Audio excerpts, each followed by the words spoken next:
10,000, he breathed, like he was offering absolution.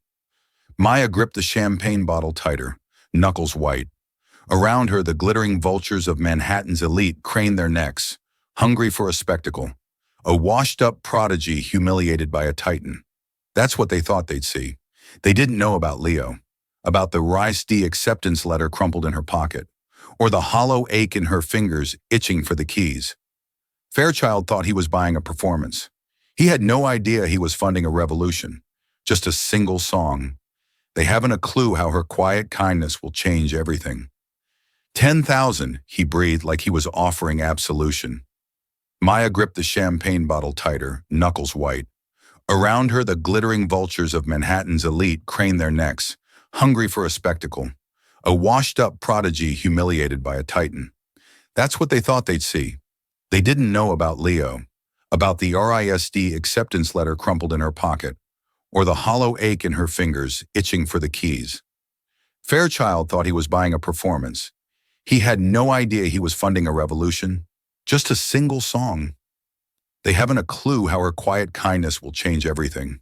That kindness, though, felt distant in the relentless cacophony of Aria, a restaurant clinging to the 60th floor of a midtown skyscraper. Each clatter of silverware, each boisterous laugh echoing off the panoramic windows, felt like a deliberate assault on her senses. New York was a city of symphonies, but all Maya heard were the discordant notes, the screech of tires, the relentless drip of her leaky faucet, the hum of the overworked ice machine. 6 years since the rain-slicked highway, the logging truck, the silence. 6 years since her parents, her music, her future, had been stolen from her. The weight of those years settled on her shoulders with every champagne flute she filled, every canapé she offered. Tonight, the air thrummed with a particularly noxious brand of privilege. Atticus Fairchild, logistics empire heir, and professional purveyor of misery, had booked the entire restaurant for his birthday. Maria, the perpetually stressed manager, had practically begged the staff to be invisible, to anticipate every whim, to avoid eye contact with the shark circling the room. Maya excelled at invisibility. She was the phantom smile, the noiseless refill, the fleeting presence barely registered by the entitled patrons. It was a defense mechanism, honed over years of bearing the past, a past where her name, Maya Rodriguez, had been whispered with reverence in the hallowed halls of Juilliard. A past filled with the resonant chords of Chopin, the demanding precision of Bach, the boundless possibilities stretching before her. Her parents, both musicians, had breathed music into her soul. Her father, a high school music teacher, had instilled in her the discipline, while her mother, a former concert violinist, had shown her how to infuse emotion into every note. At 4, she was picking out melodies on their beloved Steinway. At 10, she was dazzling audiences. At 16, she was winning international competitions. The prodigy, the future, until the silence descended. The aftermath was a blur of legal paperwork, grief counseling, and the overwhelming responsibility for her 10-year-old brother, Leo. Juilliard became a distant fantasy, replaced by double shifts and a gnawing fear that she wouldn't be enough. The Steinway sat in their cramped Queens apartment, draped in a dust sheet, a silent accusation. The trauma had built an impenetrable fortress around her talent, a psychological block so profound that the mere thought of playing sent shivers down her spine. Leo. He was everything. Now a lanky, artistic 16-year-old, he saw the world in vibrant hues, capturing its beauty and its brutality on canvas. He was her reason for everything, the living embodiment of the artistic legacy their parents had instilled in them. "Hey, May." His voice, soft and hesitant, pulled her from her grim thoughts. He was standing in their tiny kitchen, concern etched on his face as he noticed the RISD acceptance letter in her hands. The pre-college summer program was a golden ticket, a stepping stone to his dreams. But the $10,000 price tag felt like a mountain she could never climb. "Hey, kiddo," she forced a smile. He knew. He always knew. He saw the weight of the world reflected in her tired eyes. "We don't have to do it," he offered, his voice laced with sacrifice. "I could get a job, help out." The thought of Leo's artistic spirit being crushed by the same drudgery that was slowly suffocating her was unbearable. The vision of his hands, meant to wield brushes, scrubbing dishes, fueled a sudden, fierce protectiveness. "Don't you dare," she snapped, then softened her tone. "You're going, I'll figure it out." His gaze drifted towards the dust-covered piano, a silent plea hanging in the air. "Don't," she warned gently. "That's not an option." The next evening at Aria, the air crackled with barely suppressed anxiety. Maya navigated the glittering throng, a tray laden with champagne balanced on her trembling hand. She spotted Fairchild holding court at the main table, his laughter a sharp, predatory bark. With him was his fiancée, Beatrice Vanderbilt, a woman as icy and impeccably crafted as her diamond necklace. As Maya leaned in to refill Fairchild's glass, her eyes met Beatrice's. For a fleeting moment, a flicker of something sparked in Beatrice's blue eyes, a ghost of recognition. Maya quickly looked away, a knot of unease tightening in her stomach. Maria, ever vigilant, intercepted her. "Rodriguez, table 1 needs more champagne." "Now!" With a resigned sigh, Maya grabbed a fresh bottle and a polished cloth. As she approached, Fairchild was regaling his sycophantic audience with a tale of casual cruelty directed at a hapless valet. Beatrice offered a practiced smile, her eyes betraying a flicker of something Maya couldn't quite decipher. As Maya reached to refill Fairchild's glass, Beatrice's face crumpled. "My God," she whispered, the words barely audible over the din. Fairchild stopped mid-sentence, his brow furrowing. "What is it, darling?" Beatrice didn't answer him, her gaze fixed on Maya. "I know you," she said, her voice a strange mix of disbelief and accusation. "You're Maya Rodriguez." The blood drained from Maya's face. Beatrice Vanderbilt. It clicked. Not Vanderbilt then, but Vale. Beatrice Vale. They had been in the same pre-college program at Juilliard, Beatrice. Technically brilliant, but always in Maya's shadow. The memory of Beatrice's tight smile after Maya won the concerto competition flooded back.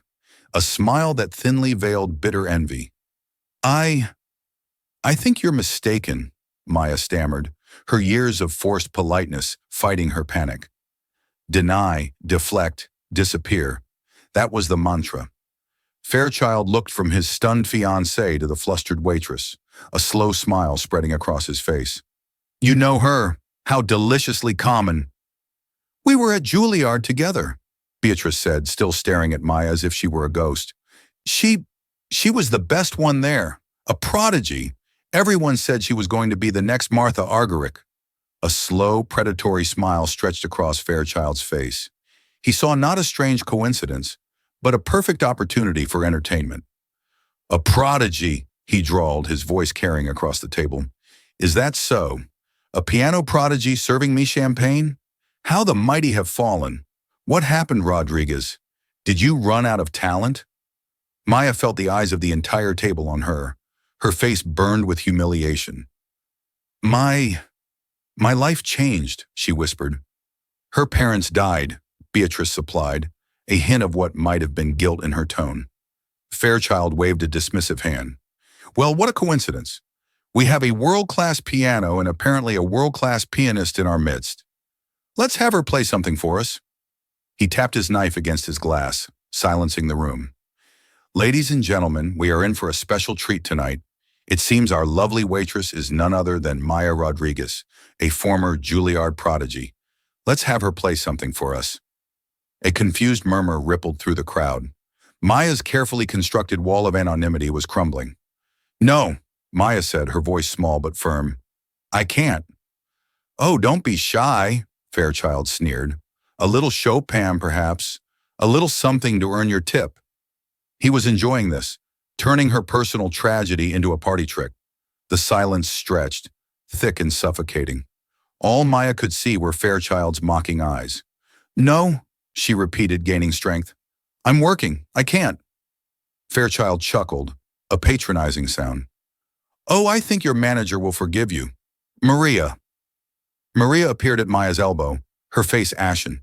She gave Maya a desperate, pleading look. "Mr. Fairchild," she began, her voice trembling. It's not a request, Fairchild said, his tone hardening. She will play.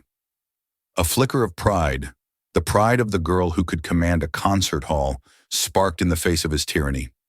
I don't play anymore, she said, lifting her chin. Fairchild's eyes narrowed. He was not accustomed to defiance. He decided to make it transactional to cheapen her refusal. Is that it? Are you holding out for payment? He reached into his wallet and peeled off 10 $100 bills. $1,000. Play one song and it's yours. Probably more than you make in a week, isn't it? The casual cruelty, the way he equated her deepest trauma with money, sent a wave of nausea through her. No, thank you, Maya said, her voice tight. Fairchild's smirk widened. Not enough? You drive a hard bargain, Rodriguez. Let's make it $5,000 for 5 minutes of your time. The number hung in the air, half of what she needed for Leo. Halfway to his dream, her resolve wavered. Was this the universe offering a deal with the devil? She looked at the money, then at his face. The sneer was still there. This wasn't an offer. It was a leash. He wanted to own her past, her talent, for his own amusement. My answer is no, she said, her voice shaking but clear. Fairchild sighed as if dealing with a petulant child. He looked at Beatrice, whose expression was complicated. An idea sparked. This tragedy, the parents, was there anyone else? A sibling? Beatrice paled. Atticus don't. She has a younger brother. Fairchild's smile returned, wider and more menacing. A brother. Wonderful. And I'm sure he has needs, schools to attend. He tossed the $5,000 onto the table. Then he pulled out the entire stack of bills from his wallet. $10,000. Right here in cash, all of it yours. Just play one piece. Think about it, Maya. What could that do for your brother? What kind of future could that buy him? The exact amount haunting her dreams. The key to Leo's future, offered by a man who despised her. A golden apple laced with poison. She looked at the money, at the Riz letter, at Leo's sketches. She remembered his offer to join her in the soul-crushing world of service. The thought was physical pain. She could feel the weight of every stare, the judgment, the pity. Fairchild was boxing her in, using her love as a weapon. Her hands clenched, trembling. A single tear escaped. She didn't wipe it away. Slowly, deliberately, she unclenched her fists. She looked at Maria, who gave a tiny nod. She looked at Beatrice, her eyes swimming with horror and shame. Finally, she looked at Fairchild. There was no fear in her eyes anymore. Just a vast, cold emptiness, slowly catching fire. Fine, she said, her voice dead and hollow. I'll play. A wave of relief and renewed excitement swept through the crowd. Fairchild beamed, triumphant. Everything and everyone had a price. Excellent. To the piano, then. Let's hear what $10,000 sounds like. Maya didn't look at the money. She turned her back on it, on him, on all of them, and began the long, lonely walk towards the gleaming Fazioli grand piano. Each step was a lifetime, past the ghost of her 16-year-old self, past the wreckage, past 6 years of silence, into the heart of her greatest fear. Not for money, not for them, but for Leo. And as she walked, something inside her began to shift. The humiliation, the shame, the grief, all began to turn to heat, to transform into fuel. The walk to the piano felt like 100 miles. The plush carpet muffled her footsteps, but in her ears the silence of the room was deafening. She was acutely aware of every set of eyes on her back, every whisper she couldn't quite hear. They expected a spectacle, a clumsy waitress fumbling through a simple tune, a pathetic performance to justify Fairchild's wager. They expected her to fail. Fairchild was counting on it. She reached the Fazioli. It was a breathtaking instrument, a peerless piece of Italian craftsmanship. Its polished black surface reflected the glittering chandeliers and the smug faces of the audience like a dark, distorted mirror. It was more than a piano.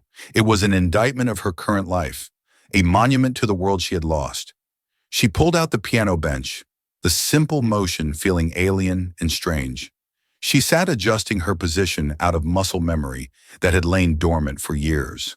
Her waitress apron felt absurd, a coarse utilitarian garment in the presence of such artistry. She smoothed it over her black trousers, her hands shaking so badly she had to. Its polished black surface reflected the glittering chandeliers and the smug faces of the audience, like a dark, distorted mirror. It was more than a piano.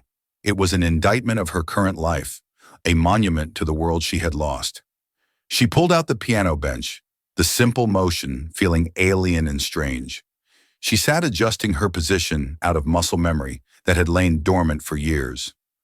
Her waitress apron felt absurd, a coarse utilitarian garment in the presence of such artistry. She smoothed it over her black trousers, her hands shaking so badly she had to clench them in her lap. A few titters rippled through the crowd. Atticus, standing near the front with his arms crossed, wore a smirk of pure satisfaction. "Any decade now, Rodriguez," he called out. Maya closed her eyes. The noise of the room faded away. The faces, the judgment, the 10,000 toddlers.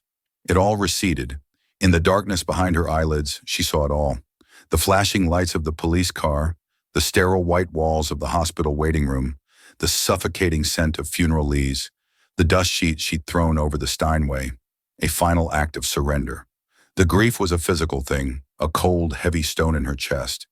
She placed her trembling fingers on the keys. They were cool and smooth like polished bone. For a moment, her mind was a complete blank. 6 years of silence had built a fortress around her talent. She couldn't remember a single note. The panic rose in her throat, thick and choking. This was it, the ultimate humiliation. Atticus would win. And then she thought of Leo. She saw his face not full of pity, but full of fierce, unwavering belief. She saw him at his drawing table, his brow furrowed in concentration, his hand moving with a certainty she hadn't felt in years. She thought of his offer to sacrifice his own dream for her. The love she felt for him was a powerful surging force, a tide that crashed against the fortress of her trauma. She took a deep, shuddering breath, and then another. She didn't try to remember a piece. She didn't try to perform. She just let her fingers rest on the keys.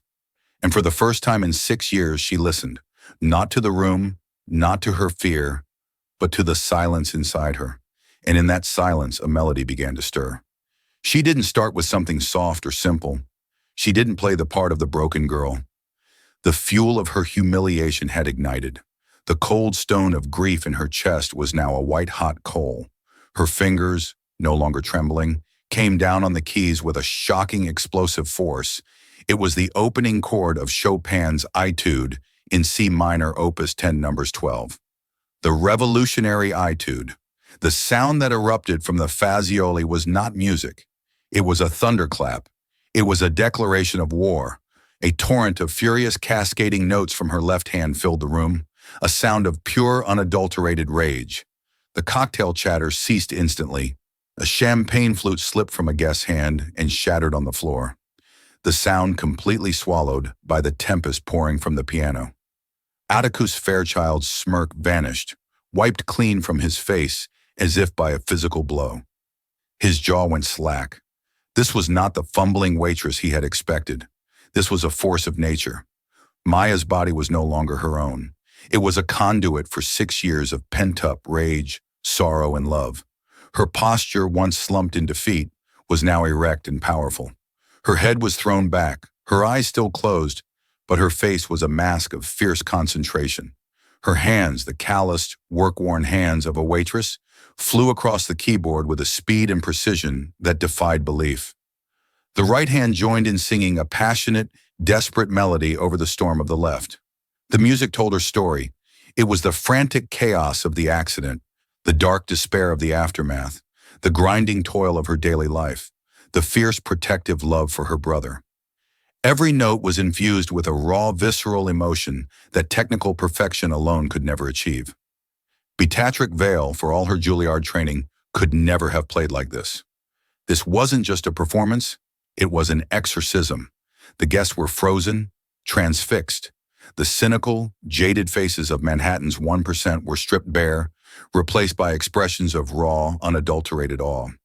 They were no longer watching a waitress.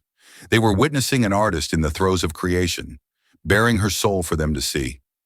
Across the room, an older man with a shock of white hair and kind, intelligent eyes stood up from his table.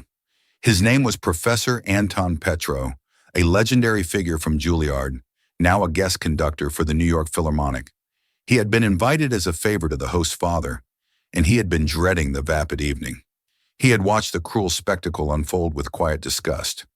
When Maya had walked to the piano, he had recognized her instantly, his heart aching for the brilliant student who had simply vanished all those years ago. He had expected to hear something broken, but this was not broken. This was devastating. It was the playing of a master forged in the fires of immense suffering. Tears welled in his eyes as he listened, not just to the notes, but to the story they told. The piece reached its climax, a furious, defiant cry of chords that seemed to shake the very glass of the skyscraper's windows. Then, with a final crashing cascade of notes that resolved into a single powerful C minor chord, it was over. The final note hung in the air, vibrating with emotion. The silence that followed was absolute. It was profound, heavy, sacred. No one moved. No one breathed. For a full 10 seconds, the only sound was the distant wail of a siren from the streets 60 floors below. Maya's hands fell from the keyboard into her lap. She opened her eyes, her chest heaving, sweat beading on her forehead. She was back in the room, the spell broken. She looked out at the sea of stunned faces, her vision blurry with unshed tears. Then one person began to clap. It was Professor Petro. His applause was slow, deliberate, and loud in the silent room. Then another person joined in, and another. And then the entire room erupted. It wasn't polite, perfunctory applause. It was a roar. It was a standing ovation. It was a thunderous, heartfelt acknowledgement of the staggering talent they had just witnessed. People were on their feet, their faces alight with an emotion none of them had expected to feel tonight. Genuine wonder.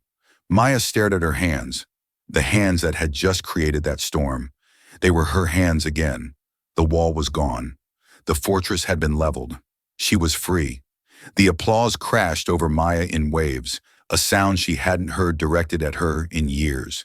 It was overwhelming, disorienting. She felt exposed as if she had stripped naked in the middle of the room. She started to stand, her only instinct to flee, to escape back into the shadows of the kitchen. But before she could move, Professor Petro was pushing his way through the crowd. He bypassed Atticus Fairchild without a glance and came to stand before the piano, his eyes shining with unshed tears. "Maya," he said, his voice thick with emotion. He reached out and took her hands, turning them over and looking at the calluses with a tender reverence. "My God, Maya Rodriguez." The use of her full name, spoken with such respect by a man of his stature, sent a murmur through the room. People who hadn't known her name were now repeating it in whispers. Maya Rodriguez, Professor Petro. She breathed, shocked to see her old mentor. He ignored the stunned audience. "That was not just a performance," he said, his voice ringing with authority. "That was a testament. What you have, it's more than talent. It has deepened. It has been tempered by life. It is profound." He then turned to face the captivated crowd. "For those of you who do not know," he announced, his voice carrying the weight of a pronouncement, "this young woman, Maya Rodriguez, was the most singularly gifted pianist I have ever had the privilege to teach at the Juilliard School. She won the Van Cliburn Junior competition at 16. She was destined for the world's greatest stages before tragedy forced her to walk a different path." He looked directly at Atticus Fairchild, and his kind eyes turned to ice, a path that some, it seems, would mistake for a circus, for their own callous amusement. The rebuke was sharp, public, and utterly damning. Atticus's face, which had been pale with shock, now flushed a deep, mottled red. He was no longer the ringmaster. He was the fool. In a room where reputation was currency, Professor Petrov had just bankrupted him. All his wealth, all his power could not undo the fact that he had been exposed as a classless, cruel bully in front of his peers, his fiancée, and one of the city's most respected cultural figures. The crowd's energy shifted palpably. The awe for Mayer curdled into contempt for Atticus. They had witnessed something beautiful and true, and his attempt to defile it now seemed grotesque. It was Waitress who made the final move, The brittle poise she had maintained all evening finally shattered. She walked over to the table, her movements stiff.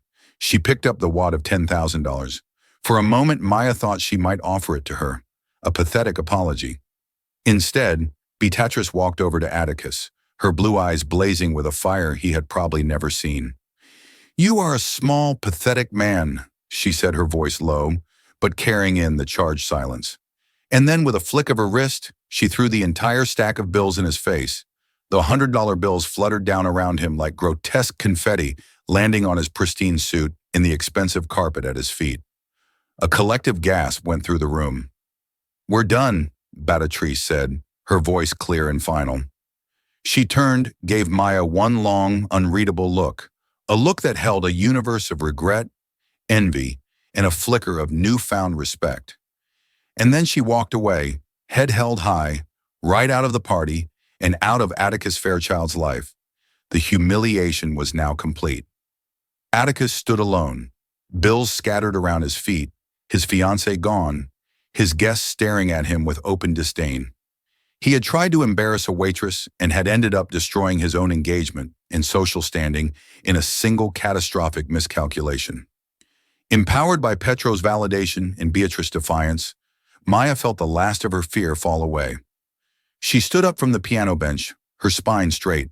She walked not towards the exit, but back toward the table where this all began. She stopped in front of a speechless Atticus Fairchild. She looked at the money on the floor, then back at his face. "My music is not for sale," she said, her voice quiet, but ringing with the force of the final chord she had played. "And it is certainly not for your amusement." She didn't wait for a response. She turned her back on him on the wreckage of his party and walked toward the staff exit, leaving behind the sound of her own name being spoken with wonder and the sight of a millionaire utterly and completely diminished. As she pushed through the door into the blessed anonymity of the service corridor, she felt not shame, but a profound and liberating sense of peace. She hadn't earned $10,000. She had earned something far more valuable herself. The sterile fluorescent lit service corridor felt like a decompression chamber. Maya leaned against the cool metal of the kitchen door, the adrenaline from her performance draining away, leaving a profound humming exhaustion in its wake. The distant roar of applause was still a faint echo in her ears, a surreal soundtrack to her escape. She had walked through fire and had not been burned. She had been reforged. The journey home was a blur. Descending from the glittering heights of Aurea to the rumbling depths of the subway felt like returning to Earth from another planet. The city's usual cacophony, the screech of train wheels, the murmur of late-night commuters, the distant wail of a siren sounded different tonight. It was no longer a relentless assault of noise. For the first time in 6 years, she could hear the spaces between the sounds, the quiet rhythms and unintended harmonies.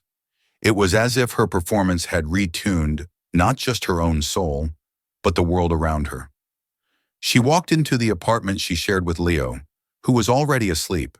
The living room was dark, save for the sliver of moonlight illuminating the hulking dust sheet-covered shape of the piano, the silent monument to her past. She looked at it not with the usual pang of dread, but with a newfound neutrality, a sense of an old truce finally being signed. She didn't sleep that night. She sat by the window, watching the lights of Queens flicker and fade, feeling the tectonic plates of her life shifting beneath her. The next morning, she woke with a clarity she hadn't known since she was a teenager. The gray, oppressive weight that had settled on her heart after her parents' death had lifted, replaced by a quiet, steady strength. She made coffee, her movements deliberate. There was no hesitation. She knew what she had to do. Instead of putting on her black and white waitress uniform, she chose a simple pair of jeans and a clean blue blouse. She walked into Aria at 10 a.m., long before the lunch service began. The dining room was empty, the chairs stacked on tables, the morning sun streaming through the panoramic windows and illuminating dust motes dancing in the air. Maria, her manager, was in her office, nursing a cup of coffee and looking utterly spent. She looked up as Maya appeared in the doorway, and her face was a mixture of awe and apprehension. "Rodriguez," she said, her voice quiet. I thought you might not come in." "I came to quit, Maria," Maya said, her tone gentle but firm. There was no anger, no resentment. I can't work here anymore. Maria nodded slowly, a deep sigh escaping her. I don't blame you. What he did, what I let him do, it was unforgivable. I was a coward. I was so afraid of losing the restaurant's biggest account that I was willing to sacrifice you. Her eyes were filled with genuine shame. I'm sorry, Maya. You were in an impossible position, Maya said, offering a grace Maria didn't expect. But I can't be invisible anymore. I don't think I know how. No, Maria agreed, a small sad smile touching her lips. I don't think you do. She stood and extended a hand. For what it's worth, what you did last night, it was the most incredible thing I've ever seen. You took his ugly little game and you turned it into something beautiful. You gave everyone in that room a story they will be telling for the rest of their lives. And she was right. The story of the Arya Pious spread through the city's arteries like wildfire. It was too delicious, too mythic to remain a secret. It became the ultimate tale of hubris and talent, a modern-day David and Goliath played out on a Fatioli Grand. Atticus Fairchild's name became synonymous with public humiliation. Columns in the New York Post's page 6 hinted at a tech heir's catastrophic party foul that led to a very public, very expensive dumping. He was uninvited from a charity board. A major merger his company was negotiating suddenly stalled the other party, citing vague concerns about erratic leadership. In a world built on image and reputation, he had authored his own social and professional obituary. He had tried to expose Mir as having a price and had ended up proving he had no value. 2 days after Mayer quit, her phone rang. It was an unfamiliar number. Is this Maya Rodriguez? A man's voice asked, warm and accented with the gentle cadence of Eastern Europe. Yes, she said, her heart giving a small flutter. Maya, this is Anton Petro, her breath caught. Professor Petro, she said, sinking onto the edge of her sofa. I don't know how to thank you for what you said, for standing up for me. Nonsense, he said warmly. I did nothing. Your music did all the talking. I have not stopped thinking about it since that night. The passion, the power, it was magnificent. But there was pain in it too, a deep well of it. I am only sorry you had to go through such an ordeal to find your way back to the Keys. I think maybe it was the only way, she confessed, the realization dawning on her as she said it. Maybe I had to break completely before I could heal. Perhaps, he mused, but the healing should not end there. It must be nurtured. Which brings me to the reason for my call. He paused and Maya could hear the smile in his voice. I am the head of the piano department at Juilliard now. It seems I've accumulated some authority in my old age. We have a position opening for a graduate teaching assistant next semester. It comes with a full scholarship for a master's degree in performance. It would involve mentoring young undergraduate students, people just like you were, and continuing your own studies. The position is yours, Maya. No audition necessary. Your performance the other night was all the audition I will ever need. The word struck her with the force of a physical blow, a master's degree, teaching, a full scholarship. It was a fantasy, a dream she hadn't even allowed herself to have for 6 years. It was the entire world she had lost being handed back to her whole and beautiful. Tears welled in her eyes, hot and silent. Professor, I don't know what to say. She stammered, her voice thick with emotion. Say you'll think about it, he said kindly, but don't think for too long. Talent like yours belongs in the light. She hung up the phone, her mind reeling. Hope so fierce and bright it was almost painful bloomed in her chest, but a shadow lingered at its edge. Lo! The Juilliard position was a miracle, but it wouldn't start for months. The risk deposit of $10,000 was due in 2 weeks. The familiar crushing weight of that number settled on her once more. The next afternoon, the shadow was banished for good. A sleek courier service delivered a thick cream-colored envelope. It bore no return address, only her name typed in elegant font. Puzzled, she carefully opened it. Inside was a letter from a white shoe law firm on Park Avenue and a cashier's check. Her eyes scanned the letter, her heart beginning to pound. Ms. Rodriguez, this letter is to inform you that an educational trust has been established in the name of your brother, Leo Rodriguez. The trust has been created by a benefactor who was present at the private event at Arya on the evening of July 28th. This individual, who wishes to remain strictly anonymous, was profoundly moved by your artistic integrity and personal strength. Believing that such artistry deserves to be fostered in all its forms, our client has endowed this trust to cover the full 4-year tuition, room, and board for Leo Rodriguez at the Rhode Island School of Design, contingent on his acceptance into their undergraduate program. Enclosed, please find a cashier's check for $10,000 loss made out to RISD to cover the deposit for the pre-OL summer program. Our firm will handle all future payments directly with the institution. We wish you and your brother the very best. Maya stared at the letter, then at the check in her trembling hand. $10,000. It was the money, the ransom for her dignity, the price of her humiliation. And now it had come back to her not as a weapon, but as a gift, an act of pure anonymous grace. She sank into a chair, the letter and check clutched to her chest, and she laughed. It was a bubbling, incredulous, joyous sound. When Leo came home from school, he found her sitting in the living room, a strange, luminous calm about her. He saw the official-looking envelope and the check on the table and looked at her confused.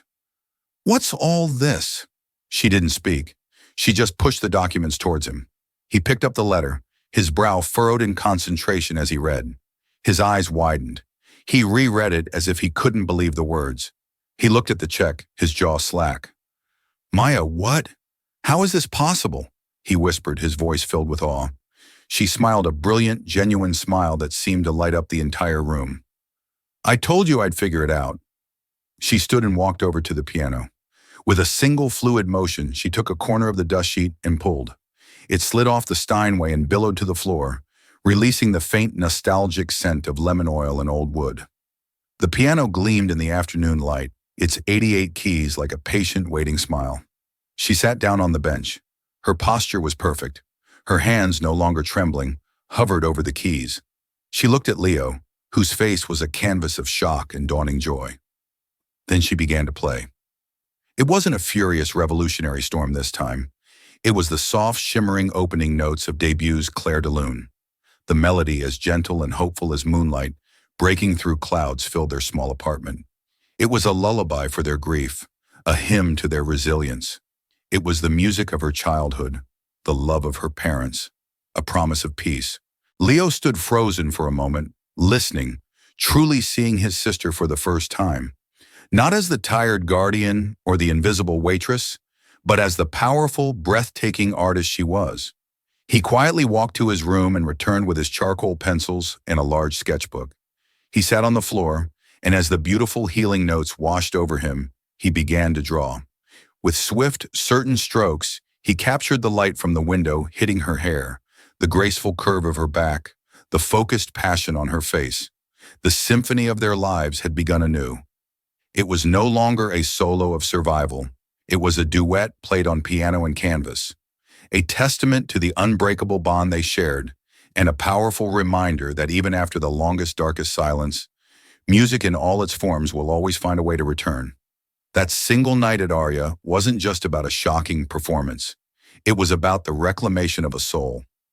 Maya's story is a powerful reminder that our true value is never determined by our job title, our bank account, or the judgment of others. It resides in our spirit, our integrity, and the hidden talents we carry within us. It shows us that a moment of profound humiliation can be transformed into a moment of ultimate triumph, and that the most powerful voice we have is our own. Whether it's spoken or played on the keys of a piano, we all have a piano in our lives, a passion we've silenced, a dream we've set aside. What's yours? If this story of resilience and redemption moved you, please give this video a like and share it with someone who might need to hear it. Don't forget to subscribe to our channel for more real-life stories that inspire and empower. Click that notification bell so you never miss an update. And please share your own stories of hidden talents in the comments below. We'd love to read them. Thank you for watching.